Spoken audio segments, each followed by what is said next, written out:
Hello, and a very warm welcome to all of you to this workshop on understanding matrescence, navigating the psychological shift as a new mum. I'm Dr. Shoma Chakravarti, and I will be leading you through this workshop. This workshop comes to you as a part of the return to work journey. So, wherever you may be in the transition as a new mom, maybe you're just considering going back to work, or maybe your maternity leave is almost ending. Use this workshop as a way to garner some ideas, some strips, some strategies to put together a plan. Now, something that I've seen a lot of new moms struggle with is the fact that they feel like someone has to validate their feeling. It's, of course, natural to want other validation, but moms feel a lot of things. A large part of it could be to do with the hormones post birth and breastfeeding. Some of it could just be to do with how tired you are. And it may be important in those moments when we are not receiving that validation from others to say to ourselves, in this moment, I notice that I'm feeling a lot of rage. I'm feeling a lot of anger, and I'm going to take care of myself even if no one else understands that. Let's take a look now to understand how birth is actually a portal that takes us into just the beginning of what it means to become a mom.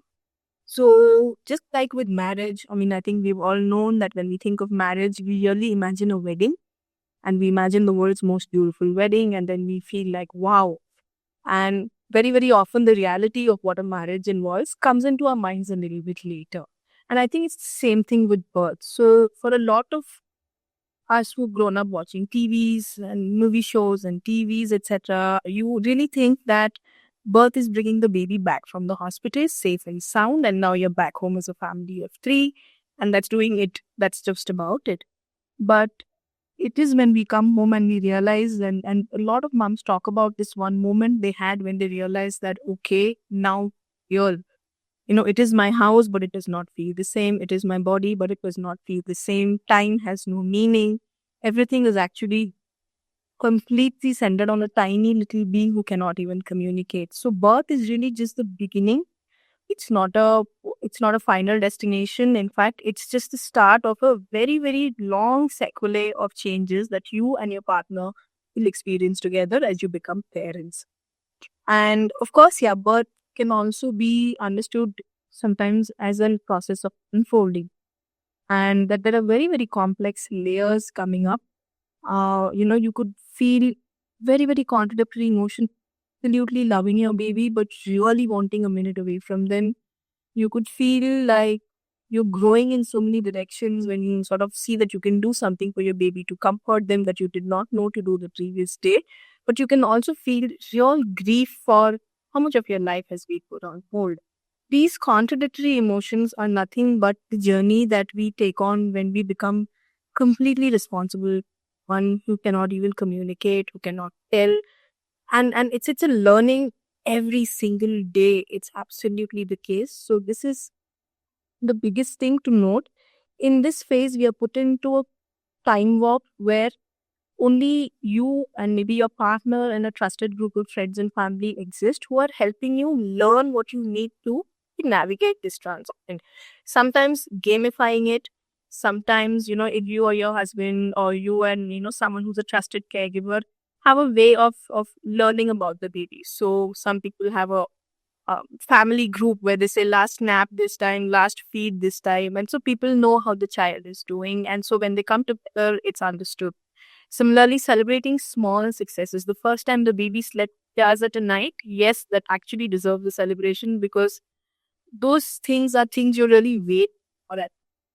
So gamifying it, learning about it, sharing it with others so that your journey into motherhood does not feel alone. It's actually interesting ways of making it through this phase. Now, I think it's time to cover what it means to become a parent. We have several conversations internally. We have several conversations with our partners, our friends, our families about what would it mean to become a parent. And very often we have some very tender, some very idealistic goals about it. But the hodgepodge that is unleashed by the birth of the baby, it probably when all of those ideals, all of those plans, all of those hopes, values, aspirations we have for our child and us become really real for us, right? So the first, of course, is we've been talking a lot about identity. Identity questions are, of course, one, but identity on its own is very malleable. And at this point, when we are becoming a mother, it could feel like all our other selves have just disappeared. And I think at that point, what I encourage a lot of new moms to do is to also look at the new parts that have been gained. So, have you gained a capacity to sit with your child crying because you know that that's what's important to comfort them? Have you gained capacity or finally understood how to manage, or how have you reframed broken sleep as restful still because of I'm getting some sleep even in chunks? All of these things go into what is needed to be a mother, because a lot of mothering is sacrificing, right? It is sacrificing our energies, our bodies, our planning, our abilities, ability to witness and emotionally support a child, even when we are not able to do all of those things for our own times. So identity shifts are very, very inherent to matrescence. They are also the absolute integral stuff of matrescence, because we are becoming someone else for someone very precious that we brought into life. And so the second part, of course, are losses and gains. So this may be a minute to take a minute and then reflect on what is some part that you've actually lost and feel very strongly about. But also, what are some parts that we have gained that we are very proud or transformed by? And I think matrescence or becoming a parent is also about a new perspective on life itself. I've noticed not just moms, but even fathers say, on a call, if you ask a new dad, how are things now? And they say, oh, everything is about my child. And they could be looking like the world's most tired parent, but there is a glimmer, there is a smile, there is an ownership saying, we are doing this and we are trying to do this the best we can. And that's what it means to become a parent. It's not a polished, finished job. It's an unbecoming and a becoming that we want to embrace as much as we can. So changes that reshape our identity can be many. In this section, let's take a look at some and see which apply to you and how you feel about these. So a lot of the changes in matrescence are intrinsic, which means that they are happening within you, and they are implicit, which means they cannot be explained. So that's really why matrescence is sort of coming up now, I think, as a conversation sort of space as well. It's because just because these changes are sort of invisible to others does not mean that they are not happening. And if we want the best thing for our children, we want to have postpartum care that is centered on mothers. And just like these changes are invisible and they are implicit, the time at which they are becoming critical, for instance, when they're becoming difficult and they may need help to be managed, are also things we will only notice when we have a keen eye on what is happening inside the person who's the mother. Self-esteem fluctuations can be many. A lot of mothers speak of how all the special treatment they received maybe before the baby sort of shifts after the baby comes. They may also be holding in mind larger thoughts about what would happen when they return to work. Will they be, given back the same territory if they work in sales? Will you for the next promotion cycle because they took a break in between?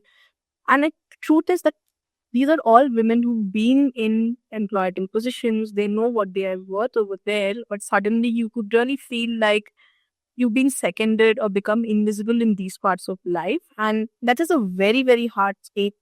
It's almost impossible to imagine it if you haven't been through it. The second thing is, parenting and mothering is a little bit like the bamboo shoot analogy that people speak about. So when you bring a bamboo sapling home, you're supposed to water it for 8-9 months in the hope that at one fine day it will reach that critical point where it will start shooting.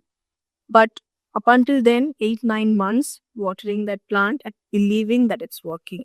I feel like a lot of parenting is like that. You are putting up the bricks, you're building a foundation, but the immediate results do not really say that, right? So when you're working on feeding your baby, when you're trying to build sleep hygiene, when you introduce solids, if you want to try and feed them a certain way that respects their autonomy, the path is very, very messy and it affords us very little evidence of what's working until one fine day when you notice your child is actually sleeping really well, or they are able to use a fork to eat their pasta or fruit, and then you feel like, okay, that's paid off. So in the process, it's of course very, very natural to have doubts, to feel like, okay, nothing is working. These moments, it may be just important to seek out someone who's able to hold a faced using, and if today I'm really fried, this did not work. Sometimes it's just being heard by the other person that is enough to sort of shake off that disappointment or the sadness or the stress you're feeling, and you'll notice that you're willing to try again. Another big part of these changes is how interface with the societal messages that we are receiving.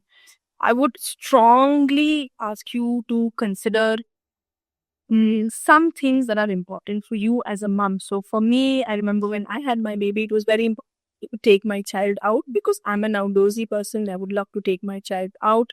I also wanted to respect autonomy when it comes to food, and I was sure I wanted to sleep with my baby. I wanted to co-sleep.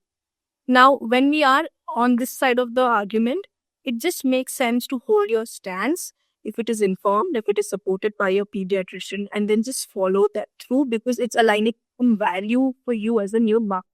For me, it aligned to autonomy and nurturance.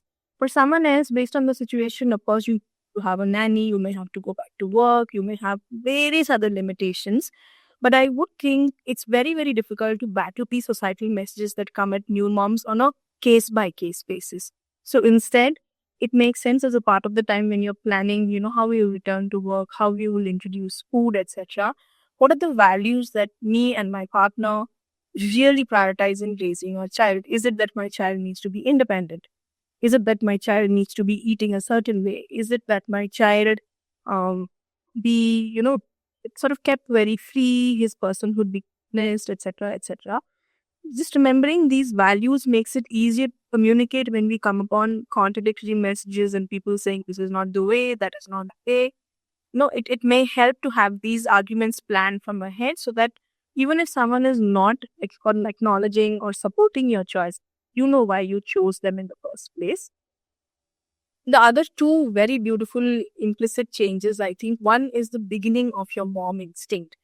And, you may have a memory of the first time you were able to soothe your baby and they went off to sleep.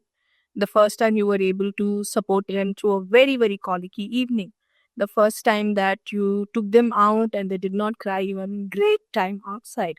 These all indicate the beginning of a parental instinct where you finally can find it in you to address what's coming up with your baby one by one. This is something you're going to be using all through your life as a mom, but the beginnings of this are happening in this foundation and phase. And if you've had a moment when you connected with this instinct, just make a moment of it, notice it, celebrate it, share it with everyone because that's the beginning of your own mom or dad instinct showing up. And I think the last and the very significant one is parenting being a team job. You start to notice the ways in which, titles shift and priorities get solidified and we build capacity to meet those. So if as a bunch of parents, it was very important for you to take a holiday with the child before they turn 6, you notice automatically you start building capacity for that. You start testing how the child does outside. You start testing how you can feed them outside.